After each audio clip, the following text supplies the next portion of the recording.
त्वं प्रपन्नम्। ओके, सबको आवाज आ रही है क्लियरली मेरी? यस। ओके, तो कोई ट्रांसलेशन पढ़ने के लिए वॉलंटियर करेगा? मैं पढ़ सकती हूँ। प्लीज पढ़िए। Now I am confused about my duty and have lost all composure because of miserly weakness. In this condition, I am asking you to tell me for certain what is best for me. Now I am your disciple and a soul surrendered unto you. Please instruct me. मैं next paragraph भी पढ़ लूँ? Please पढ़िए। By nature's own way, the complete system of material activities is a source of perplexity for everyone. In every step, there is perplexity, and therefore it behooves one to approach a bona fide spiritual master who can give one proper guidance for executing the purpose of life. All Vedic literatures advise us to approach a bona fide spiritual master to get free from the perplexities of life which happen without our desire. They are like a forest fire that somehow blazes without being set by anyone. Similarly, the world situation is such that perplexities of life automatically appear without our wanting such confusion. No one wants fire, and yet it takes place and we become perplexed. The Vedic wisdom therefore advises that in order to solve the perplexities of life and to understand the science of the solution, one must approach a spiritual master who is in the disciplic succession. A person with a bona fide spiritual master is supposed to know everything. One should not therefore remain in material perplexities, but should approach a spiritual master. This is the purport of this word. Okay, तो हम यहाँ पे एक second pause लेते हैं और इसको थोड़ा सा डिस्कस कर लेते हैं।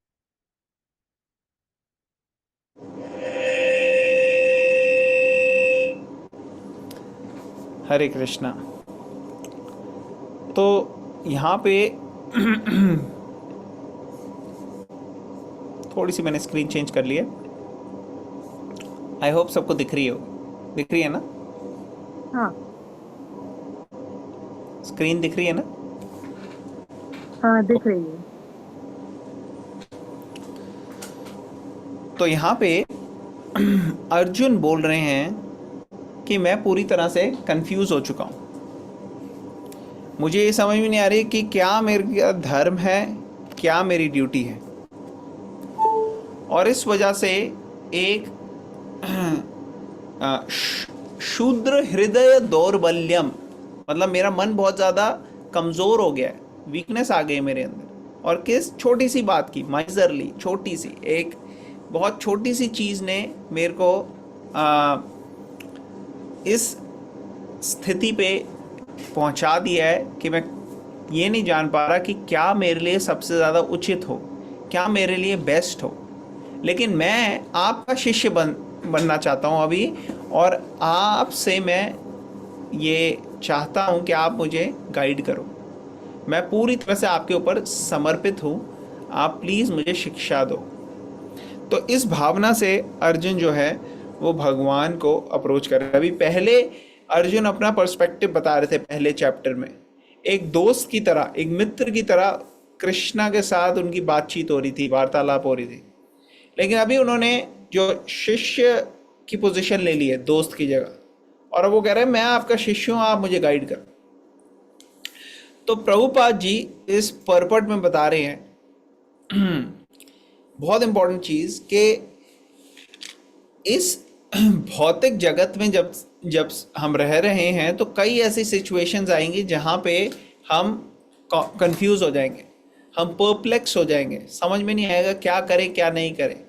और इसलिए बहुत ज़्यादा ज़रूरी है, होना ही चाहिए हमारे पास एक ऐसा व्यक्ति जो हमारा मार्गदर्शन कर सके, जो हमें सही शिक्षा दे सके, गाइड कर सके, जिसकी हम शरण ले सकें, जिसके हम शिष्य बन सकें और वो हमारे गुरु हों। तो इस तरीके के सिचुएशन से बचने के लिए आपको एक अध्यात्म जगत में मार्गदर्शन करने वाला व्यक्ति चाहिए, और ऐसे व्यक्ति को कहा जाता है आध्यात्मिक गुरु या फिर स्पिरिचुअल मास्टर। तो स्पिरिचुअल मास्टर या आध्यात्मिक गुरु है, वो अच्छे से गाइड कर सकते हैं। और सभी शास्त्र ये बताते हैं कि एक गुरु होना चाहिए। और भगवान जब खुद भी आए, राम, कृष्ण, सब अवतारों के रूप में उन्होंने तो हम देखते हैं कि उन्होंने अपने आचरण से सिखाया कि कैसे गुरु की आवश्यकता उनको भी है। हालांकि है नहीं, लेकिन एक एग्जाम्पल सेट करने के लिए, ताकि हम लोग ये ना सोचें कि हमारा तो काम चल जाएगा बिना गुरु के। तो यहाँ बता रहे हैं कि भौतिक जगत में ऐसे प्रॉब्लम्स आती हैं अपने आप ही। कोई चाहता नहीं है प्रॉब्लम्स होना, कोई चाहता नहीं है कि हम कंफ्यूजिंग सिचुएशन में आए, परप्लेक्सिटी में आए, ऐसी किसी स्थिति में आए जहाँ हमें समझ में नहीं आए कि क्या करें। लेकिन जिस तरह से जंगल में आग अपने आप लग जाती है, वैसे ही कन्फ्यूजन अपने आप आ जाती है हमारी लाइफ में। और इसलिए हमें रेडी रहना चाहिए मार्गदर्शन के रूप में गुरु को एक्सेप्ट करने के लिए। और कृष्णा जो कि गुरु हैं, कृष्णा वंदे जगत गुरु, पूरे दुनिया के सबसे गुरु कौन है? कृष्णा है। उनकी शरण ली अर्जुन ने। तो कोई कह सकता है कि देखो कृष्णा थे अर्जुन के पास, इसलिए उनकी ले ली शरण। हमारे पास भी अगर कृष्णा आएंगे तो हम भी उनकी शरण ले लेंगे। लेकिन ऐसा होता नहीं है। ज़रूरी नहीं है कि हम कृष्णा की शरण लें। जब कृष्णा दुर्योधन के पास आए तो कृष्णा की शरण नहीं ली दुर्योधन ने बल्कि बोला इसको कैप बंदी बना लो। जब कुछ ऐसा बोल रहे थे कृष्णा जो दुर्योधन को ठीक नहीं लग रहा था, तो दुर्योधन ने उसी वक्त कहा कि इनको कैप्चर कर लो, इनको मैं सबक सिखाता हूँ, इसको कृष्णा को। तो उस तरीके से हमारा भाव जैसे होता है वैसे ही भगवान रेसिप्रोकेट करते हैं। अगर हमारा भाव होगा अर्जुन वाला तो भगवान साक्षात हमें गाइड करेंगे। लेकिन कई बार भगवान अपने भक्तों के थ्रू गाइड करते हैं। जैसे हमने ध्रुव महाराज की कथा सुनी थी पीछे, कि ध्रुव महाराज को पहले भगवान नहीं आए उनके पास, लेकिन उनका दृढ़ निश्चय देके, उनकी भावना को देके भगवान ने अपना एक इटर्नल एसोसिएट भेज दिया, और वो है नारद मुनि। नारद मुनि को भेजा और नारद मुनि ने वहाँ पे उनको गाइड किया, और उसके बाद उनके गाइडेंस के अकॉर्डिंगली वो चले गए। उनके गाइडेंस के अकॉर्डिंगली वो फॉलो करने लगे प्रोसेस, जिससे वो भगवान तक पहुँच पाए। मुझे 1 सेकेंड देना है, 1 second.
Okay, sorry about that. तो कृष्णा हमें या तो खुद मार्गदर्शन देते हैं या एक गुरु के माध्यम से मार्गदर्शन देते हैं। और खुद मार्गदर्शन देने के लिए कई बार कृष्णा को आना नहीं पड़ता, वो परमात्मा के रूप में हमारे सबके हृदय में है, और उनको चेत गुरु कहता है, हमारी चेतना का गुरु। और वो हमें उसके थ्रू गाइड करते हैं। जैसे कई सारे लोग हैं वो आध्यात्मिक लोगों के संपर्क में आके, भगवत गीता के संपर्क में आके ऑटोमेटिकली उनको लगता है कि हाँ मुझे ये करना है, मुझे ये अच्छा लग रहा है, मुझे लग रहा है ये सही सही दिशा लग रही है ये। तो ये होता है आत्म गुरु। जो चेत गुरु हैं परमात्मा के रूप में, वो अंदर से आत्मा को गाइड कर रहे हैं। और वही अगर बाहर से भक्तों के माध्यम से, गुरु के माध्यम से जब भगवान गाइड करते हैं, तो वो भी भगवान की गाइडेंस है, मगर वो बाहर से आ रही। तो वो दोनों तरीके से भगवान गाइड करते हैं, अंदर से भी बाहर से भी।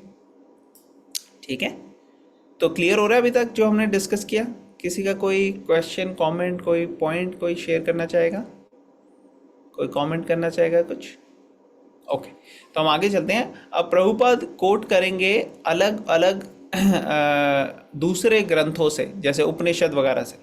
तो कौन पढ़ेगा ये सेकंड पैराग्राफ? कोई अवेलेबल है पढ़ने के लिए? I can read. हाँ जी, प्लीज पढ़िए। Who is the man in material perplexities? It is he who does not understand the problems of life. In the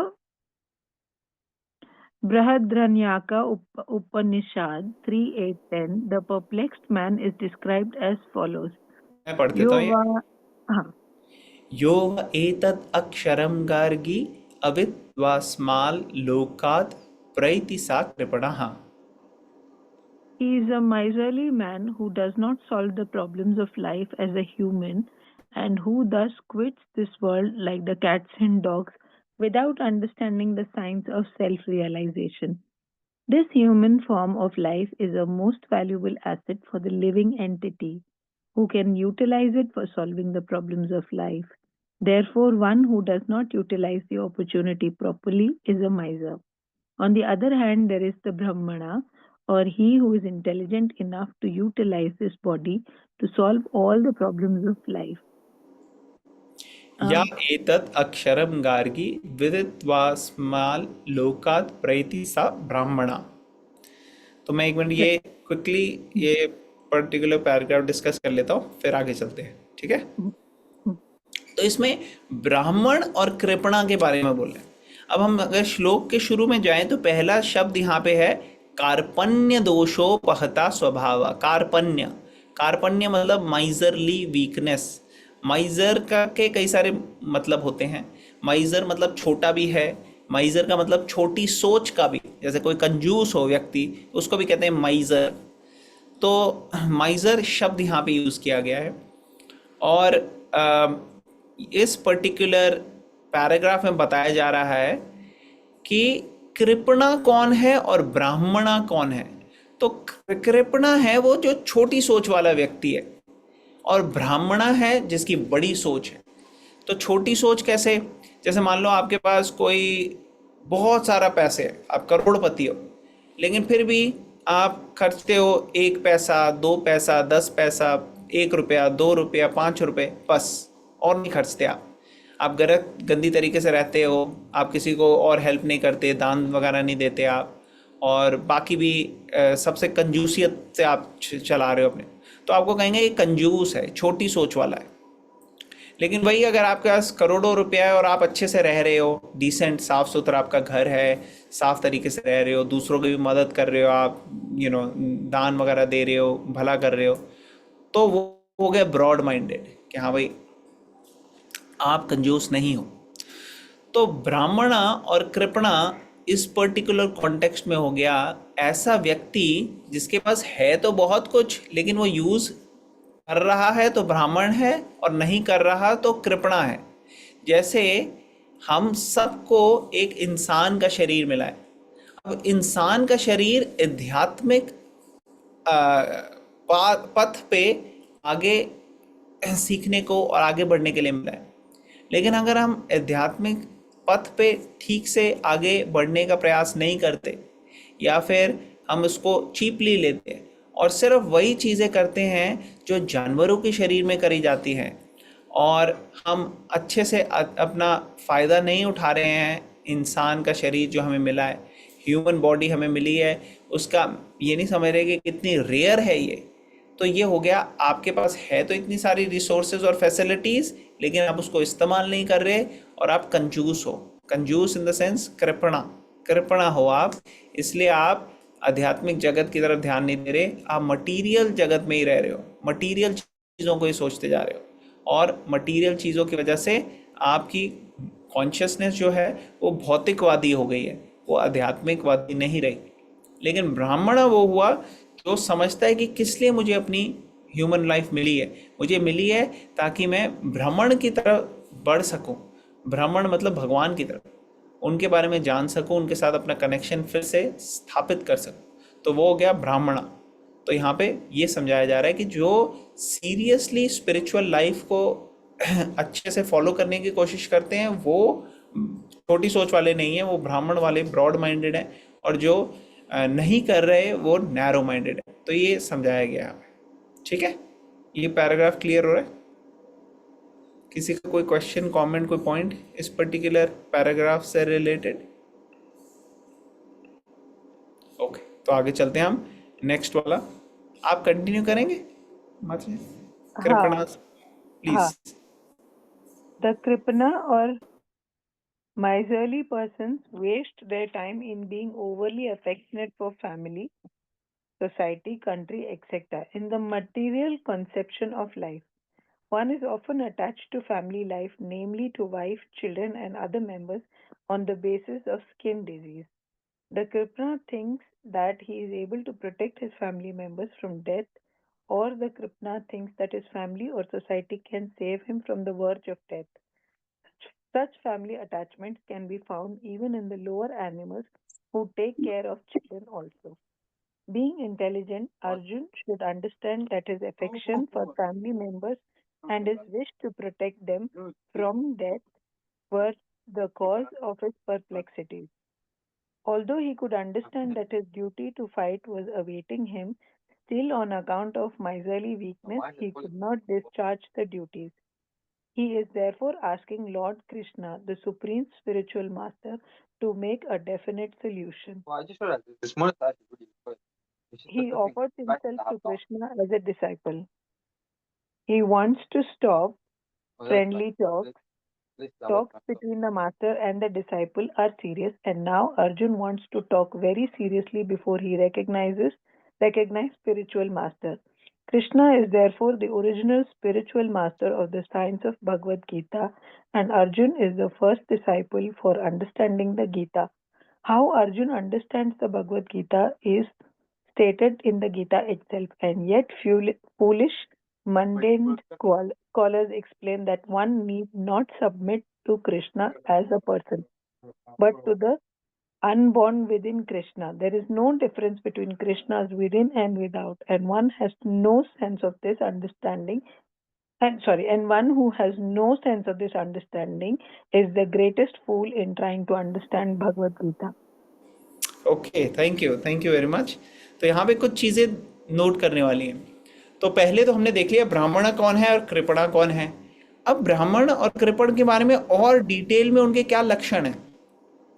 तो अगर आप देखो इस समाज में बहुत अच्छा माना जाता है कि अगर कोई अपनी रिस्पॉन्सिबिलिटीज़ पूरी कर रहा है, जैसे अगर आप कोई प्रोफेशन में हो, आप अपनी प्रोफेशन की रिस्पॉन्सिबिलिटी अच्छे से कर रहे हो तो आपको रिगार्ड करते हैं बहुत अच्छा है। उसी तरह से आप अपनी फैमिली की रिस्पॉन्सिबिलिटीज़ कर रहे हो, अगर आप अच्छे पेरेंट हो या अच्छे स्पाउस हो या अच्छे सन या डॉटर हो, तो आपको बहुत उसका क्रेडिट दिया जाता है। अगर आप सोसाइटी में कोई वैल्यूएबल काम करते हो, वेलफेयर काम करते हो, तो ये सब बहुत अच्छी बात है। कंट्री के लिए करते हो तो और भी अच्छी बात है। तो ये सारी चीज़ें ऐसे माना जाता है, जो कि एक्चुअली में बहुत सही है, ऐसा होना चाहिए।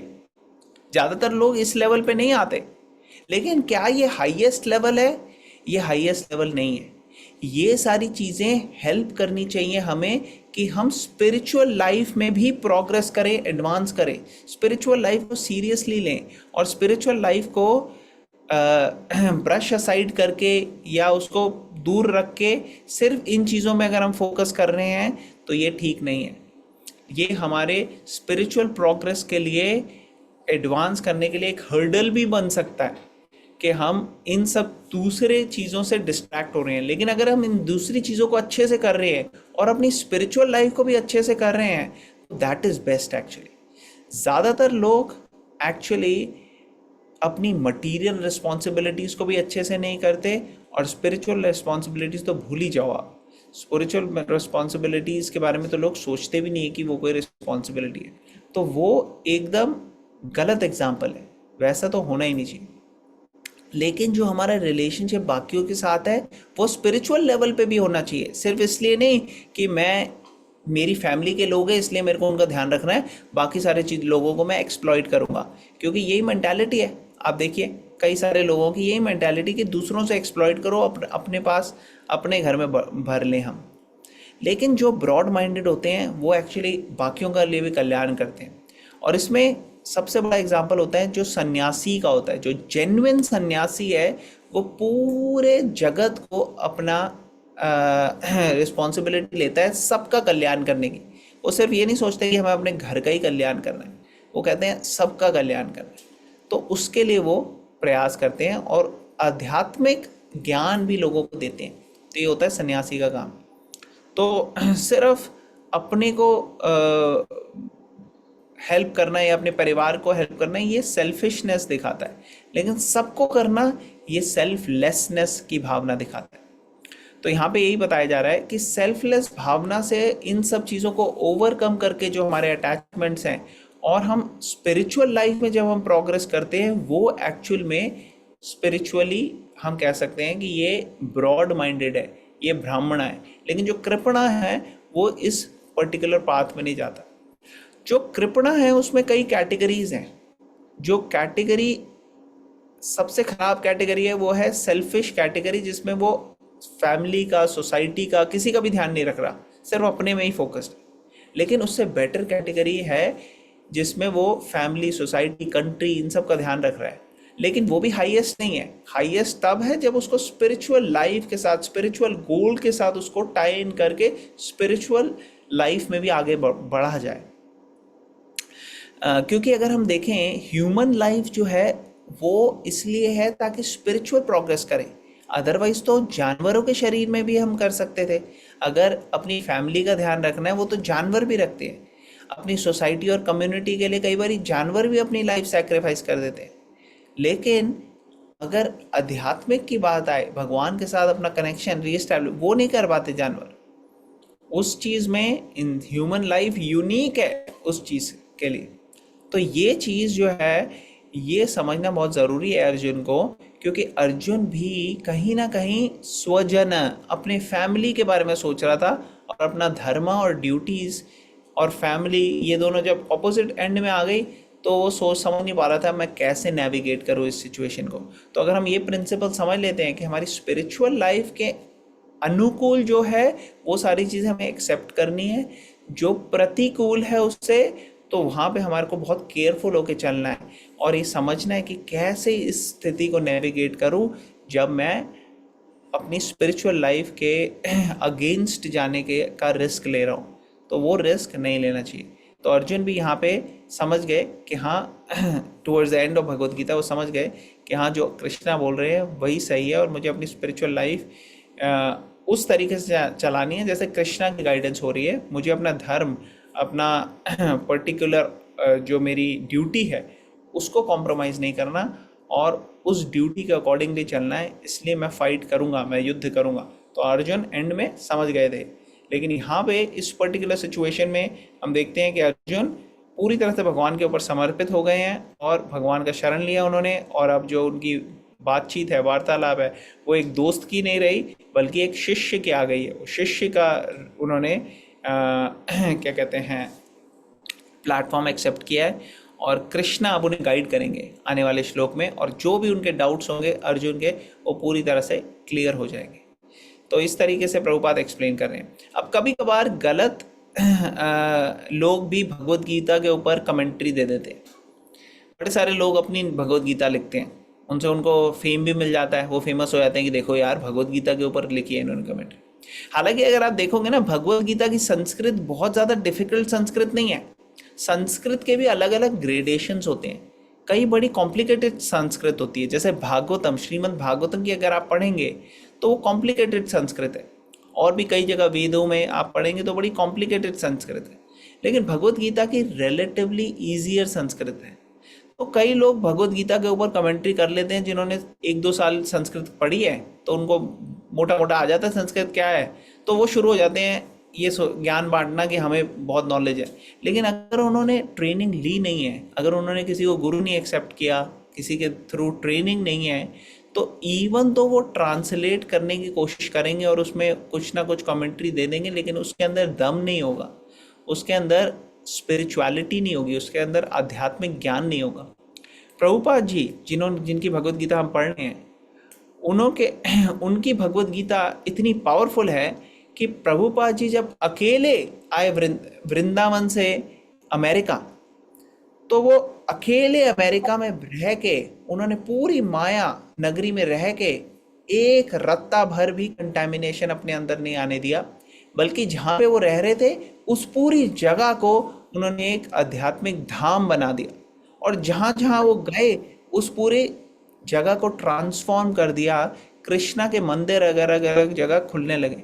जो भगवत गीता प्रभुपाद जी ने लिखी, उस भगवत गीता को पढ़ के लाखों के लाखों लोग जो है उनका हृदय परिवर्तित हो रहा है और वो भक्त बन रहे हैं। और ये 1 साल 2 साल 1 दिन 2 दिन नहीं, 50 साल से ज़्यादा हो गया अभी। तो ये पावर है इस भगवत गीता की। लेकिन कई भगवत गीता लिखने वाले हम देखते हैं वो खुद ही सिगरेट पी रहे होते हैं, खुद ही उनको जो है माया में फंसे हुए हैं, तो वो क्या दूसरों को निकालेंगे माया से। तो ऐसे हमें केयरफुल रहना चाहिए कि किसकी भगवत गीता हम पढ़ रहे हैं। तो अगर हम ये नोटिस करें तो प्रभुपाद जी यहाँ पे बता रहे हैं, एक भगवत गीता में किसी ने लिख दिया कि कृष्णा को हमें समर्पित नहीं होना, हमने अनबॉर्न विद इन कृष्णा में समर्पित होना है। अब प्रभुपाद जी कह रहे हैं ऐसी गलत धारणा है। जब कृष्णा कह रहे हैं मेरे शरण लो, अगर आप कृष्णा का शरण लोगे तो आप सीधा भगवान के साथ कनेक्शन हो गए। लेकिन अभी वो कृष्णा को हटा के वो कह रहे हैं अनबॉर्न विद इन कृष्णा, जिसका कोई आप ध्यान से सोचो तो कुछ सेंस बनती नहीं है। कृष्णा खुद ही अजन्मे हैं, वो खुद ही अनबॉर्न है। आएगा आगे भगवत गीता में कृष्णा रिवील करते हैं और अर्जुन भी इस चीज़ को कंफर्म करते हैं। तो प्रभुपाद बेसिकली यहाँ पे बता रहे हैं कि कई मूर्ख लोग व्यक्ति जो है फूलिश मंडेन स्वॉलर्स, जिसको कृष्णा भी 7th चैप्टर में बोलते हैं मूढ़ा, ऐसे मूढ़ा व्यक्ति हैं जो जिनको ज़्यादा नॉलेज नहीं है, वो भी कमेंट करने के लिए कई बारी भगवत गीता और इन आध्यात्मिक ग्रंथों को कमेंट करने के लिए बैठ जाते हैं, लेकिन वो गलत तात्पर्य देते हैं। इसलिए ऐसे लोगों से हमें बिल्कुल केयरफुल रहना चाहिए, खासकर बिगनिंग स्टेजेस में, क्योंकि अभी हम तो शुरू ही कर रहे हैं भगवत गीता पढ़नी। तो हमें बिल्कुल लॉजिकली, इंटेलिजेंटली और अच्छे से एनालाइज करना चाहिए भगवत गीता को कि किस सोर्स से आ रही है, कौन ऑथर है, कौन राइटर है, उनकी क्या वो थी दिनचर्या थी, कैसे वो रेगुलेट करते थे अपने आप को, क्या उनका कैरेक्टर है। उस हिसाब से हमारे को नॉलेज के तरफ बढ़ना चाहिए। जैसे हम पढ़ते हैं अगर स्कूल की कोई बुक या कॉलेज की कोई बुक, तो हम देखते हैं कौन है उसका ऑथर, क्या था उसका स्टैंडर्ड। अगर कोई बहुत बड़ा प्रोफेसर जिसकी अथॉरिटी और कमांड है उस टॉपिक पे, तो हम उसको वैल्यू देते हैं उसकी बुक की।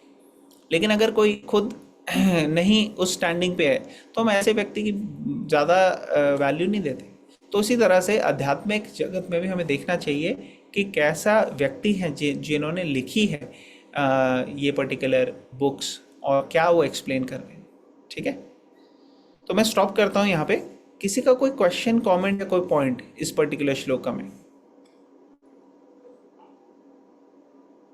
हरे कृष्णा प्रभु जी। प्रभु जी, ब्राह्मण किसे कहा जाता है? ब्राह्मण मतलब ब्रह्म ज्ञानाति इति ब्राह्मण, जो भ्रमण के ज्ञान के लिए बढ़ते हैं आगे। भ्रमण का ज्ञान मतलब आध्यात्मिक ज्ञान। तो ऐसे व्यक्ति जो समझ लेते हैं कि हम ये शरीर नहीं है, हम आत्मा हैं और आत्मा का ज्ञान हमें चाहिए, ऐसे लोग ब्रॉड माइंडेड होते हैं। ब्रॉड माइंडेड मतलब ब्राह्मण। और ऐसे व्यक्ति जो ब्रॉड माइंडेड होते हैं ये सिर्फ ये नहीं सोचते कि मैं अपना भला कर लेता हूँ या मैं सिर्फ अपने परिवार का भला करता हूँ, वो सब पूरे जगत के कल्याण के लिए कार्य करते हैं। और नेचुरली इमीडिएट रिस्पॉन्सिबिलिटीज, अगर वो गृहस्थ आश्रम में है तो उनकी इमीडिएट रिस्पॉन्सिबिलिटीज है अपनी और अपनी फैमिली का भी ध्यान रखना। लेकिन अगर वो संन्यास आश्रम में है तो सन्यासी जो है वो सबका, पूरे जगत का कल्याण करते हैं। वो किसी को भेदभाव ये नहीं देखते ये मेरा परिवार वाला है या ये बाहर वाला है। तो ये ब्राह्मण हो गया। डज इट मेक सेंस माता जी?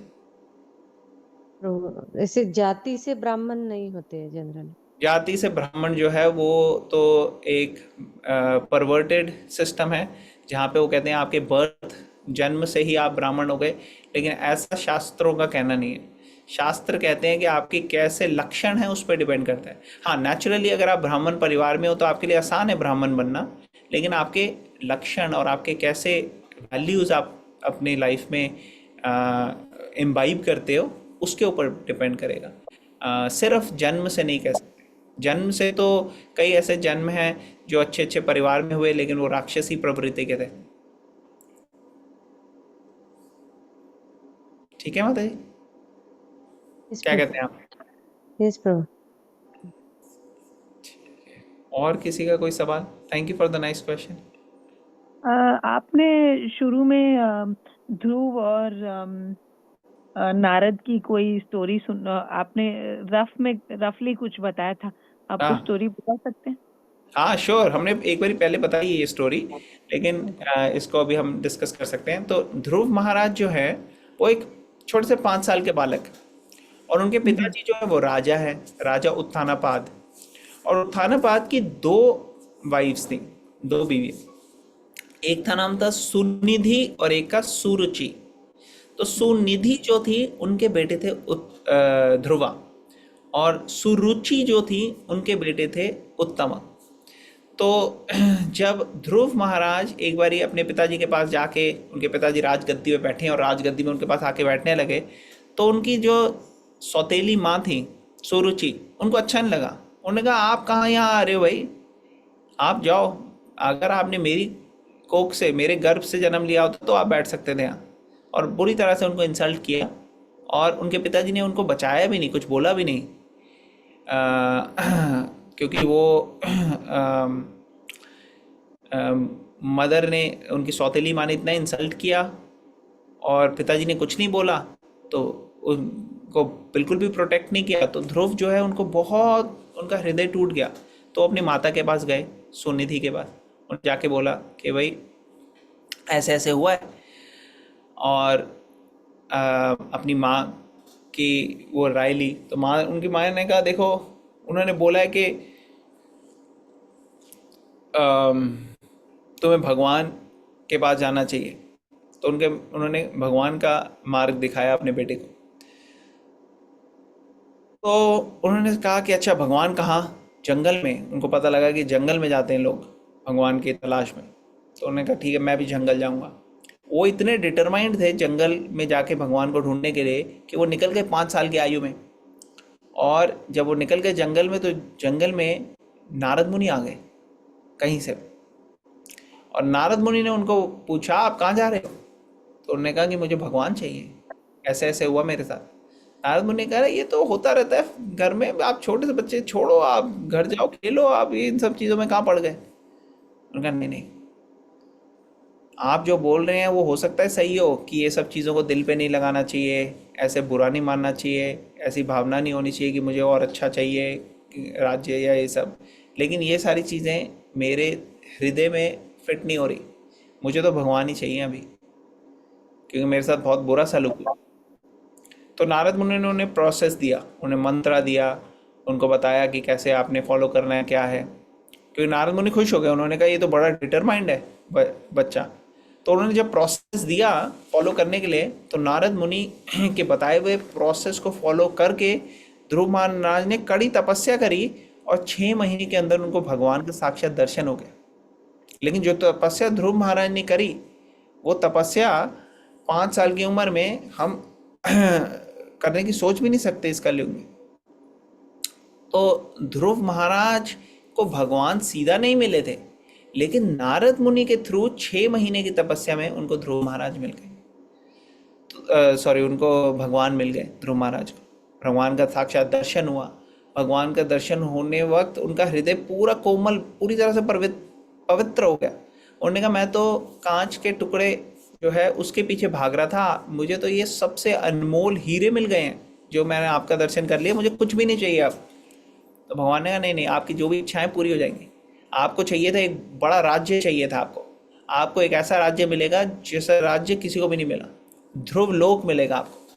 इस तरीके से भगवान ने उनको बेनेडिक्शन दी, उनको बोला कि आप पूरी तरह से मटीरियल वर्ल्ड में आप पूरे राजा के रूप में राज्य करोगे कई हजारों सालों तक, और उसके बाद आप स्पिरिचुअल वर्ल्ड में आ जाओगे। तो इस तरीके से उनका मटीरियल लाइफ भी परफेक्ट और स्पिरिचुअल लाइफ भी परफेक्ट हो गई।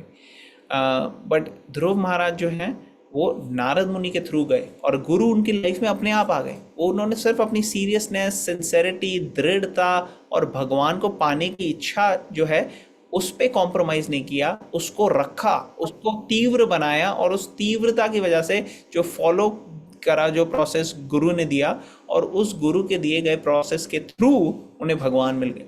तो कहा जाता है कि हमें भगवान की कृपा से गुरु मिलते हैं और गुरु की कृपा से भगवान मिलते हैं। तो अगर कोई सीरियस होगा भगवान को पाने के लिए तो भगवान उन पर कृपा क्या करेंगे कि उनको भक्तों का आश्रय देंगे, शरण देंगे, और भक्तों के शरण में और संगति में उन्हें गुरु मिलेंगे। और जब गुरु मिल जाएंगे तो उन गुरु के थ्रू उन्हें भगवान मिल जाएंगे। ठीक है माँ जी? हाँ, थैंक यू प्रभु जी। Thank you. और किसी का कोई प्रश्न,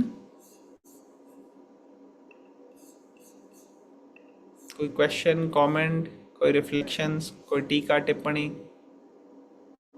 ओके, तो आज बहुत ही पवित्र दिन है एकादशी का, तो भगवान का नाम लेके आप लोग चैंटिंग कर सकते हैं, हरे कृष्णा कृष्ण कृष्ण हरे हरे, हरे राम राम राम हरे हरे। ये एक मंत्र है जो बहुत ज़्यादा लाभदायक है, और सबसे बड़ी बात है इसके लिए कोई रूल्स रेगुलेशंस फॉलो करने की ज़रूरत नहीं है इस मंत्र के लिए। अगर आप रूल्स फॉलो करते हैं तो अच्छी बात है, लेकिन अगर आप नहीं भी कर पाते हैं कोई रूल तो भी कोई प्रॉब्लम नहीं है। जैसे कई रूल्स अगर आप फॉलो ना करो और मंत्र चैंट करो कोई दूसरा वाला, तो उसके बहुत ज़्यादा सीरियस कॉन्सिक्वेंसेज हो जाते हैं, लेकिन ये हरे कृष्ण मंत्र का कोई सीरियस कॉन्सिक्वेंस नहीं है, इसका सिर्फ बेनिफिट ही है। अगर आप अपराध जो है वो पूरी तरह से अवॉइड करोगे तो मैक्सिमम बेनिफिट मिलेगा, अदरवाइज मैक्सिमम से थोड़ा सा कम बेनिफिट हो सकता है मिलेगा, लेकिन बेनिफिट जरूर मिलेगा। तो आप ये मंत्र आप रोज चैंट कर सकते हैं, हरे कृष्णा कृष्ण कृष्ण हरे हरे, हरे राम राम राम हरे हरे। और एकादशी के पवित्र दिन में इसका हजारों गुना ज़्यादा बेनिफिट मिलेगा। तो यही भी हम स्टॉप करते हैं। Thank you very much. Hare Krishna. Thank you. Hare Krishna. Hare Krishna. Bhagavad Gita की जय, प्रभुपाद की जय। इंडिया में कल